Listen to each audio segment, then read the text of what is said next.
War Mongrels is a World War II isometric view RTS game developed by Destructive Creations. In War Mongrels, you follow the life of two deserters who have deserted from the Wehrmacht, or the German army, and have decided that they don't want to be a part of the war anymore. Or not. Now, the interesting thing about War Mongrels is that you get to see things from the Eastern Front, which isn't something that you get to see very often. Typically, it's told from the Western Front, the Allied invasion, but in this game, you get to actually see things from the Eastern Front and from the Polish side. You also get to learn about the Polish Home Army and the resistance and the advent of the Polish Special Forces through some of the missions that you encounter. So, is War Mongrels worth the $39.99 price tag, and how did it fare? Stick around and find out.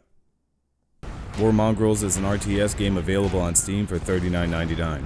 It's an isometric view RTS World War II game that takes place following deserters of the German military on the Eastern Front.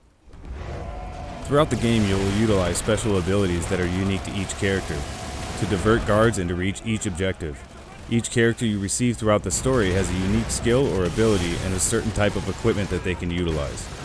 Manfred, for example, can utilize a knife which makes sound when killing, while Avold can use his bare fist to silently subdue enemies. Greta has the medical option, allowing her to heal others, and she also has a charm ability that can distract guards. You can use these items and abilities to divert guards and sneak by, or you can use them to kill each guard and clear the areas. Each character has a unique set of skills and traits that the player will be forced to utilize in tandem in order to complete each mission successfully. Manfred has a pocket watch that plays music and he can throw to alert guards. They'll then walk over and pick up the watch, and this allows you to plan your attack accordingly. Manfred also has the ability to cut wire fences, cut alarm wires, and he can also scale vines alongside walls. Manfred is more of the smart tech soldier, while Avold is more of the brute force, shoot first, ask questions later type of guy.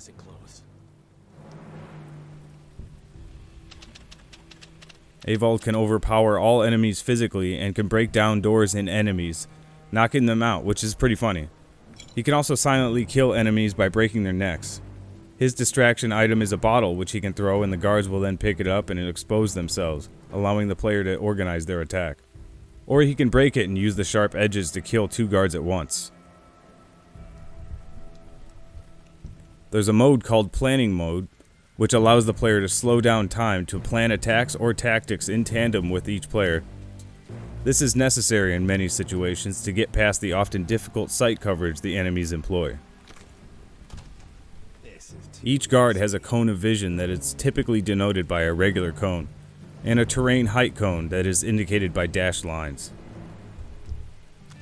If a guard sees you, he will alert others, or proceed to fire at you immediately, or he can walk around randomly and get stuck into something. This happens often, and it's a technical issue, which we'll cover in a bit. While being distracted, guards will have a question mark over their heads, indicating that they're curious about something that they have heard or seen. They will then investigate the anomaly, giving the player an opportunity to strike. One thing about the throwing objects that I found incredibly annoying is the range at which each character can throw. Manfred can only throw his pocket watch around 3 meters away. It's pretty ridiculous. Avold can only throw a bottle as far as a 5-year-old child. I understand why it's built this way, but it becomes frustrating and difficult to suspend your disbelief sometimes. Also, the character you receive later, Lucas, which is one of the better characters in the game, can utilize a grappling hook to scale buildings. Manfred can also climb vines on the side of walls, but no character can jump or walk over a 2-foot-high garden fence. Come on, man. Put a C-wire barricade there or something. It becomes comical at times that you can't walk over a little fence. One thing about the game that I had issues with constantly was the controls. They feel stiff and incredibly clunky.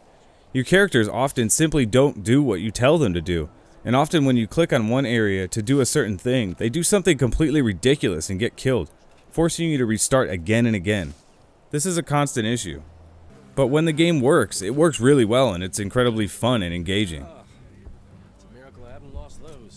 The controls definitely need some serious work.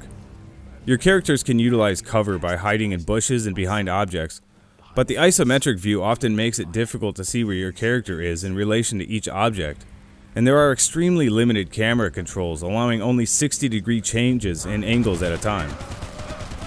This forces you to always be looking at things at an angle, which can make it difficult to see. This became a serious problem, especially at the prison level for me. Whilst moving, you can utilize a shooting mechanic that's only a single shot, which is basically like a targeting mode, or you can go into a sort of free walking gun mode and fire at will. In the instance mode, you'll get an accurate range and shooting icon that will tell you if you can hit your target and if the target is in range.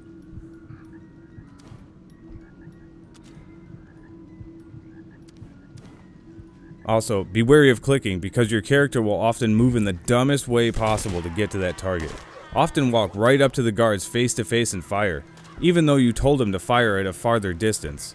They'll get right up in their face for no good reason, and then you'll usually end up getting killed. This is another issue I found to happen all the time. And when it works, the game is amazingly fun, but it's often so clunky and hard to control it's quite hit or miss. You can hide in lockers, trucks, and other areas to approach each objective in a stealthy way, and you can also utilize a tab slowdown instant called planning mode. This allows you to coordinate efforts between multiple characters. You can target one enemy with the knife of Manfred and have Avald utilize his strength to brawl the other enemy down. Once you have your targets marked, you can click enter and they will initiate the sequence. I loved this mechanic and I found myself utilizing it often. Manfred also has a cool ability which allows him to dress up as an SS officer to avoid detection. He will, however, be found out by other SS officers, so use caution. This is a neat mechanic that gets utilized pretty often. Each character has unique skills, strengths, and weaknesses that you have to intelligently employ in order to complete each mission, as they are quite difficult. The gameplay, when it isn't buggy or clunky, is amazingly fun and engaging. The game utilizes a save system that's incredibly fair, but it can save you in a bad position and it forces you to restart if you get stuck. So it's kind of a double-edged sword. It does save pretty often though. After each significant encounter, it will save. And that could be a good thing or a bad thing. War Mongrels is a beautiful looking game, and the colors and textures throughout the game are top-notch. The character models and animations are well done, the shadows and lighting effects are great, and the explosions and the environmental effects are all top-notch. For an RTS, the environments are pretty amazing, and the levels of detail on the soldiers is fantastic as well. The art design and the set pieces for each level are highly polished and look great as well. The effects from the weapons and explosions are especially well done here. When soldiers walk through a dirt-covered area, you'll see a little dust cloud come up from them walking, which is a nice touch and it adds to the realism. You really get a sense of being in World War II in this game. The only issue I had was graphical bugs when soldiers get stuck in rotation sometimes, and the animations on the attack dogs look pretty terrible. It's almost like they're floating instead of running. The sound effects of the weapons sound great and they're appropriate for each weapon. They sound meaty and heavy. The environmental sounds and the sound effects in general are fantastic and they're richly done. The music in each zone is well composed, and I often found myself fully immersed in the soundtrack. It really hits the mark and it makes you feel like you're on the Eastern Front in World War II. The only issue I have with the sound in the game is the dialogue and the voice acting. Now the voice actors are good and they do a really good job. And it's nice to hear Doug Cockle as Avald, aka Geralt.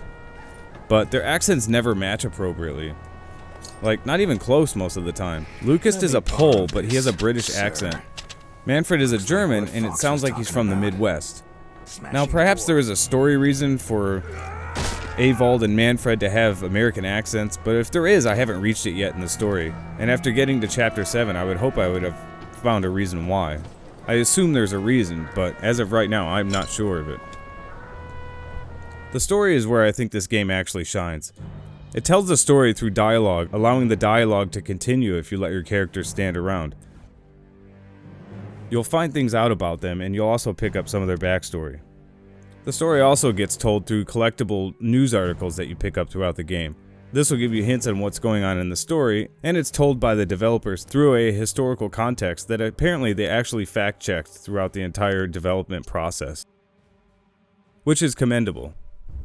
The story and the characters are fictional, but they're all based on actual events that happened during the Polish Home Army resistance to German and Soviet occupation. So that element of the storytelling is superb to me. I love what they did here, and they really give you some reason to search out stories outside of the game regarding the advent of Polish Special Forces, otherwise known as the GROM, and their inception during this period. There are also animated and really creative cutscenes that tell the story in between missions that I enjoyed a lot. And they actually got a bit intense, so hats off to the devs for pushing the story this way. I really enjoyed it. I also really enjoyed reading the articles found via the collectibles. Being a World War II history buff, I found a lot of what they had to say fascinating, and I enjoyed reading through them. It gives you a sense of appreciation of the courage and the desire to survive that these brave men and women must have had to resist such an evil and overwhelming enemy force. This was by far my favorite part of the game. And on to the technical issues. Oh boy, there is a ton here. Lots and lots of bugs. Almost to the point where the game becomes unplayable. This should have been postponed. It shouldn't have been released this early. It's one of the buggiest games I've played all year.